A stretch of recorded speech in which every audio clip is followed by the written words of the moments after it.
नमस्कार मित्रांनो, एक्झाम जागरवर तुम्हा सर्वांचं पुन्हा एकदा स्वागत आहे. मित्रांनो, आजच्या चालू घडामोडीच्या सत्रात आपण नुकत्याच घडलेल्या घटनांवर आधारित एमसीक्यूची प्रॅक्टिस करणार आहोत. यातील एक एक प्रश्न अत्यंत महत्त्वाचा आहे. प्रत्येक प्रश्न तुम्ही देखील सोडवायचा प्रयत्न करा. येणाऱ्या एक्झाममध्ये या प्रॅक्टिसचा तुम्हाला निश्चित फायदा होईल. चला तर आपण आजच्या सत्राला सुरुवात करूया. पहिला प्रश्न पहा. मित्रांनो, आता महाराष्ट्र सरकारने समान नागरिक कायद्याचा मसुदा तयार करण्यासाठी एक समिती स्थापन केली. तर त्या समितीचे अध्यक्ष कोण हेच आपल्याला यात सांगायचंय.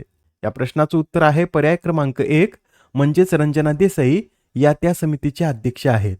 या समितीला पुढील 6 महिन्यात आपला मसुदा तयार करून सरकारला द्यायचा आहे.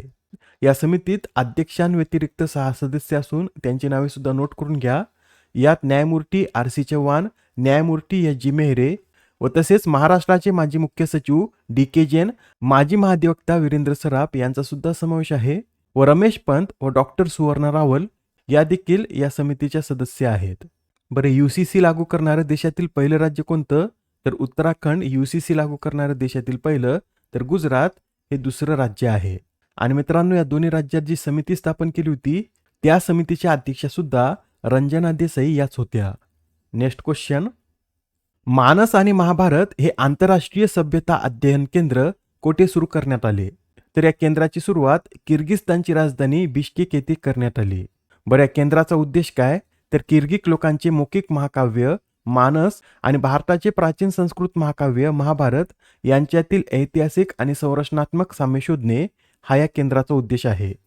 व हा उपक्रम किर्गिस्तानची मानस नॅशनल अकॅडमी व नवी दिल्ली येथील centre for studies of international relations यांचा संयुक्त उपक्रम आहे. आता हा प्रश्न पहा. 2027 मधील जागतिक एआय शिखर परिषद कोणत्या देशात आयोजित करण्यात येणार आहे? या प्रश्नाचं उत्तर आहे पर्याय क्रमांक 3 म्हणजेच या परिषदेचं आयोजन स्वित्झर्लंडमध्ये करण्यात येईल. स्वित्झर्लंडमध्ये कुठे? तर स्वित्झर्लंडमधील जेनेवा या शहरात 21 ते 22 जून दरम्यान या परिषदेचं आयोजन करण्यात येणार आहे. ही घोषणा कुठे करण्यात आली? तर AI for good global summit या दरम्यान ही घोषणा करण्यात आली. या 2027च्या परिषदेमध्ये भारत सरकारने मांडलेल्या मानव विजन म्हणजेच नैतिक, उत्तरदायी आणि सर्वसमावेशक एआयच्या विचारसरणीला पुढे नेण्यात येणार आहे. तुम्हाला हे माहितीच असेल, 2026 मध्ये एआय शिखर परिषदेचं आयोजन कुठे करण्यात आलं होतं? तर ही परिषद आपल्या भारतात आयोजित करण्यात आली होती. या परिषदेचं नाव इंडिया एआय इम्पॅक्ट समिट असं होतं. याआधी 2025 मध्ये याचं आयोजन फ्रान्समध्ये करण्यात आलं होतं. 2024 मध्ये दक्षिण कोरिया, तर पहिली परिषद ही 2023 मध्ये यूकेत आयोजित करण्यात आली होती. Next question. कोणत्या देशाच्या शास्त्रज्ञांनी जगातील पहिली पूर्णपणे कृत्रिम पेशी तयार केली?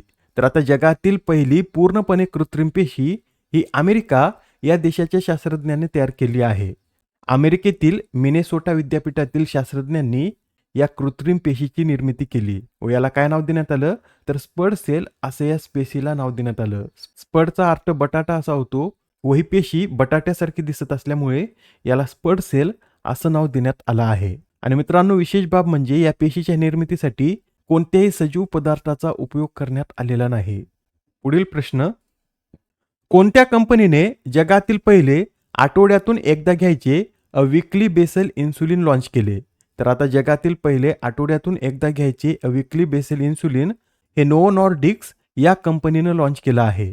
आणि महत्त्वाचा मुद्दा म्हणजे हे जे इन्सुलिन आहे हे आपल्या भारतात लॉन्च करण्यात आलं.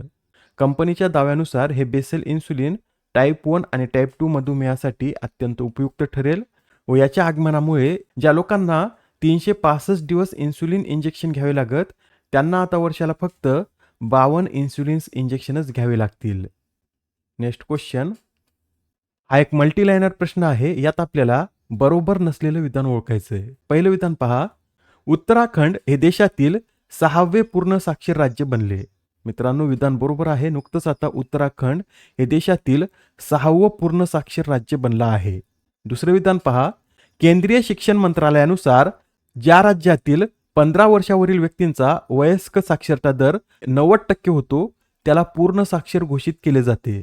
मित्रांनो, हेच विधान चुकीचं आहे. याआधी आपण खूप वेळा पाहिलं होतं की 15 वर्षावरील व्यक्तींचा वयस्क साक्षरता दर हा 95% किंवा त्यापेक्षा जास्त झाल्यावरच त्या राज्याला पूर्ण साक्षर राज्य म्हणून घोषित केलं जातं. शेवटचं विधान पहा.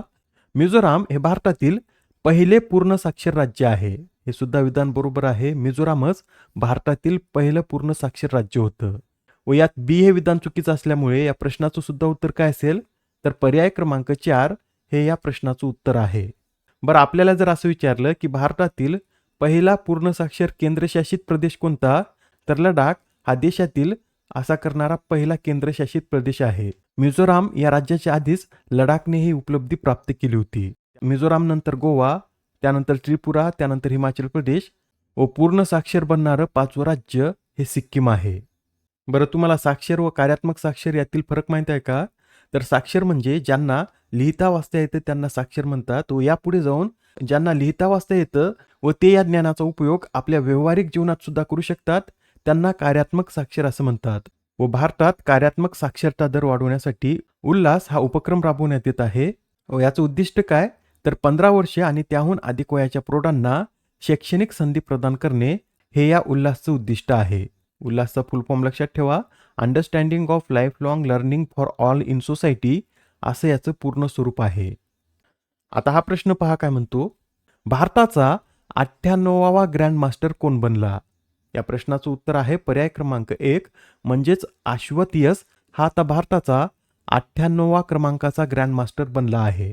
अलीकडेच पुण्यामध्ये आयोजित करण्यात आलेल्या Pune international grand master round robin स्पर्धेत त्यांनी आपला 3रा नॉर्म पूर्ण करत हा किताब पटकावला आहे. ते कोणत्या राज्याचे आहेत असं जर विचारलं तर ते तामिळनाडू या राज्याचे आहेत.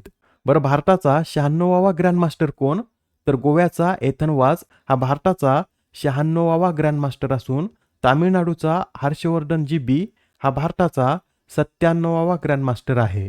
व इथे हा पॉईंट लक्षात ठेवा, ग्रँड मास्टर हा कोणता पुरस्कार नसून हा बुद्धिबळपट्टूंना देण्यात येणारा एक किताब आहे. ज्या बुद्धिबळपट्टूंनी 3 नॉर्म पूर्ण केलेत त्यांना हा किताब देण्यात येतो. नेक्स्ट क्वेश्चन, 3री भारत ऑस्ट्रेलिया वार्षिक शिखर परिषद ऑस्ट्रेलियातील कोणत्या शहरात पार पडली? तर आता 3ऱ्या भारत ऑस्ट्रेलिया वार्षिक शिखर परिषदेचं आयोजन ऑस्ट्रेलियातील मेलबर्न या शहरात करण्यात आलं. ही परिषद मेलबर्न येथे 9 जुलै रोजी आयोजित करण्यात आली होती. मित्रांनो, इंडोनेशियानंतर आपले पंतप्रधान मोदी ऑस्ट्रेलिया देशाच्या दौऱ्यावर गेले असून या दौऱ्यादरम्यान दोन्ही देशांनी 2030 पर्यंत द्विपक्षीय व्यापार 100 अब्ज अमेरिकन डॉलर्सपर्यंत नेण्याचं उद्दिष्ट ठेवलं आहे. व या भेटीदरम्यान पंतप्रधान नरेंद्र मोदी हे मेलबर्न मीट्स मोदी या कार्यक्रमात सुद्धा सहभागी होते. या कार्यक्रमात त्यांनी 30,000हून अधिक भारतीय नागरिकांना संबोधित केले. आजच्या सत्रामधील शेवटचा प्रश्न पहा, दरवर्षी राष्ट्रीय मत्स्य शेतकरी दिवस कधी साजरा केला जातो?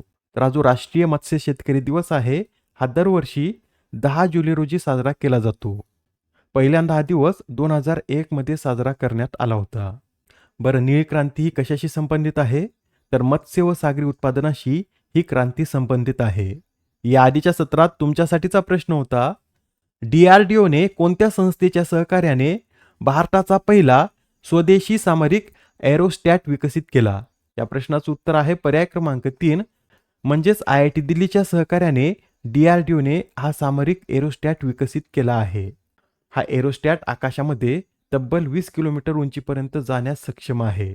आजच्या सत्रामधील तुमच्यासाठीचा प्रश्न पहा, कोणतं राज्य हे महिला शेतकरी सक्षमीकरण विधेयक आणणारं देशातील पहिलं राज्य ठरलं? आता या प्रश्नाचं उत्तर कमेंटमध्ये देण्याचा प्रयत्न करा. उत्तर चुकलं तरी काही हरकत नाही, कारण ज्यावेळेस तुम्हाला या प्रश्नाचं योग्य उत्तर माहीत होतं त्यावेळेस हा प्रश्न तुमच्या दीर्घकाळापर्यंत लक्षात राहतो. तर आता पुढच्या सत्रात पुन्हा भेटूया. धन्यवाद.